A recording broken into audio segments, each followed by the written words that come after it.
Tim nasional Indonesia punya pertahanan super kokoh sejak ditangani oleh Sintayong. Gak terkecuali di sektor bek kiri Garuda yang banyak dipenuhi oleh talenta-talenta lokal dan juga keturunan berbakat. Gak heran jika pertahanan skuad Garuda saat ini semakin sulit ditembus. Terbaru mereka berhasil menang telak atas Brunei Darussalam dengan 6 gol tanpa balas. Cetak Gol coba merangkum tim nasional Indonesia yang kelebihan bek kiri sebagai berikut.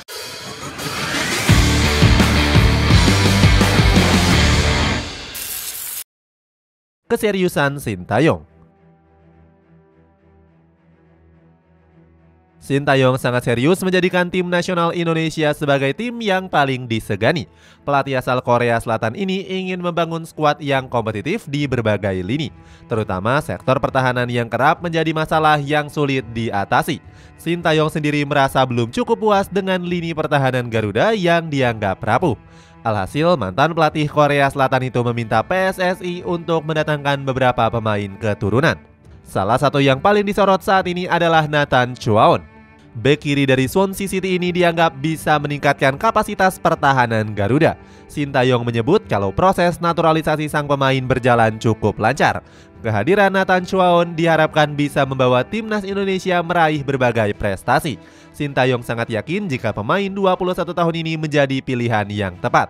Gak cuma bek kiri, Sintayong juga akan membenahi sektor bek tengahnya. Terbaru, pelatih berusia 53 tahun ini berencana akan menaturalisasi Jay Itzes.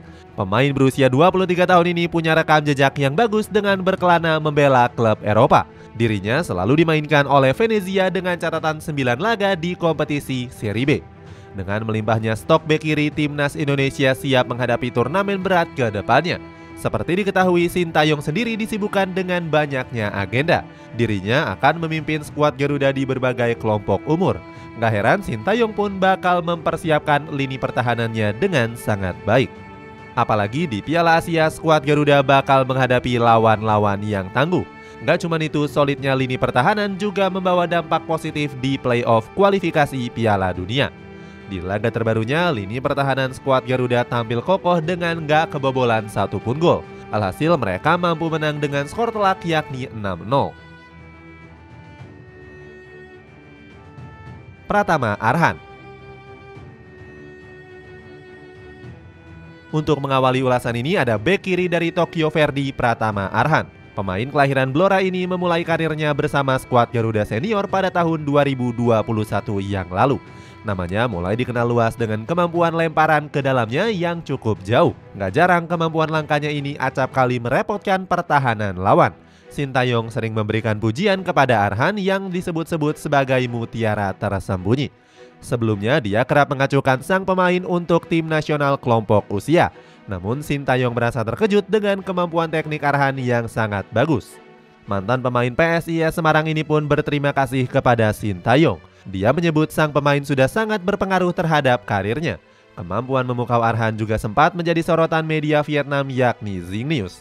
Media itu menuliskan jika Arhan merupakan bek kiri nomor 1 di Asia Tenggara. Dengan kerendahan hatinya, pemain berusia 21 tahun ini nggak mau disematkan sebagai bek kiri terbaik.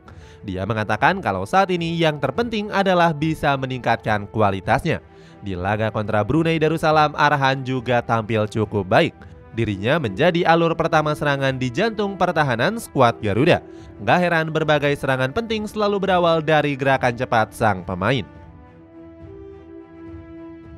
Edo Febriansyah. Berikutnya ada Edo Febriansyah yang dikenal sebagai pemain yang serba bisa. Pemain kelahiran Kediri ini sangat mahir bermain di banyak posisi termasuk winger kiri. Di musim ini dia sudah memainkan 14 pertandingan dengan torehan 1 gol dan 2 assist. Selama membela Persib Bandung, Edo selalu dimainkan di sektor kiri lapangan. Pemain berusia 27 tahun ini diboyong oleh Luis Milla di bursa transfer musim panas lalu. Milla menganggap Edo bakal cocok bermain di bawah asuhan taktiknya.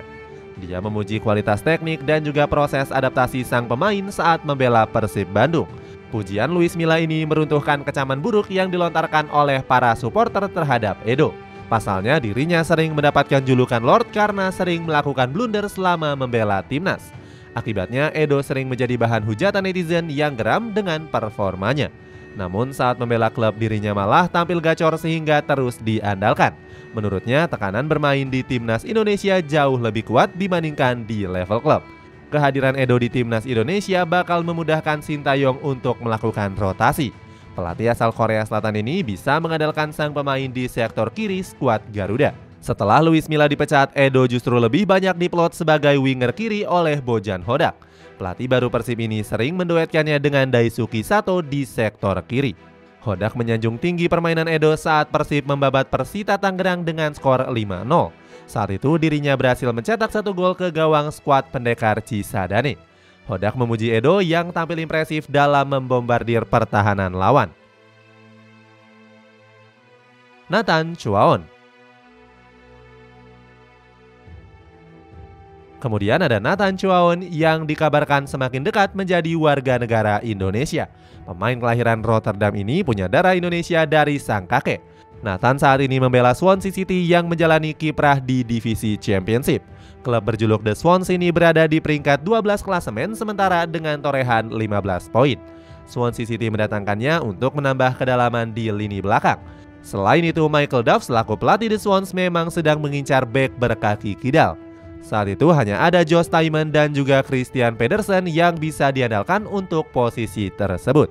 Sayangnya dirinya belum dipercaya tampil secara reguler di musim ini. Padahal pada musim lalu dirinya selalu menjadi langganan starter di Eredivisie bersama Excelsior.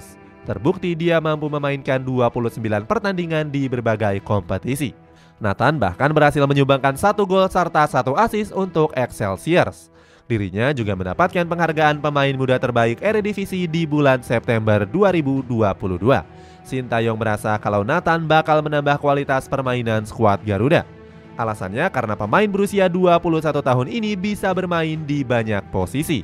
Selain berposisi asli sebagai bek sayap kiri, dirinya juga cakap bermain di posisi bek tengah. Kehadiran Nathan digadang-gadang akan menambah kedalaman skuad pasukan merah putih. Pemain kelahiran 2001 ini bisa diandalkan jika Elkan Bagut dan juga Jordi Amat absen membela timnas. Nathan juga mampu menambah persaingan di sektor bek sayap kiri. Pengalamannya di Eredivisie dan juga divisi Championship akan sangat berguna untuk skuad Garuda. Shine Patinama.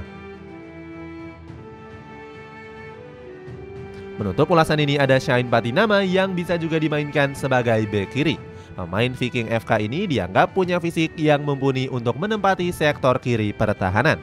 Dengan tinggi 180 cm, Patinama punya kemampuan berduel bola atas untuk menghalau umpan lambung. Patinama bahkan kerap bermain reguler bersama Viking FK. Tercatat dia sudah bermain sebanyak 27 pertandingan di berbagai kompetisi. Gak cuma itu, Patinama juga berhasil mengemas 1 gol dan 5 assist yang membuktikan performa impresifnya. Impresifnya performa Patinama membawa Viking FK melesat ke papan atas Liga Norwegia. Saat ini skuad di Morkbela bercokol di peringkat kedua klasemen sementara. Viking FK juga berhasil mengungguli Molde yang berada di peringkat 5 klasemen. Jika mampu juara Liga Norwegia, The Morkbela bisa lolos ke kualifikasi Liga Champions. Saat ini mereka hanya terpaut 3 angka dari pimpinan klasemen yaitu Bodo Glimt. Dengan penampilan brilian, Patinama diprediksi bakal bisa menjadi pilihan utama Sintayong. Coach Shin sudah menurunkannya di 2 laga saat melawan Argentina dan Brunei Darussalam. Saat bersua dengan skuad Albi Celeste, Patinama bermain kurang maksimal. Sebab dirinya sedang menderita cedera betis ringan sehingga mengganggu performanya. Menghadapi Brunei, Patinama bermain lebih baik hingga dipuji oleh Coach Sintayong. Pelatih berumur 53 tahun ini berharap sang pemain bisa terus beradaptasi. Coach Shin juga berharap Patinama bisa membawa penampilan impresifnya bersama skuad Garuda. Pemain kelahiran Lelystad ini mengaku sangat bangga bisa membela skuad Garuda. Namun Patinama sempat sedih karena dianggap orang asing oleh masyarakat Indonesia. Padahal dirinya merasa terikat dengan Indonesia akibat didikan sang ayah yang berasal dari Maluku. Patinama mengaku ingin memberikan yang terbaik untuk skuad Garuda agar diterima oleh masyarakat Indonesia. Itulah ulasan timnas Indonesia yang kelebihan bek kiri. Bagaimana pendapatmu? Apakah pertahanan skuad Garuda bakal semakin kokoh dengan banyaknya bek kiri? Coba tulis pendapatmu di kolom komentar di bawah ini.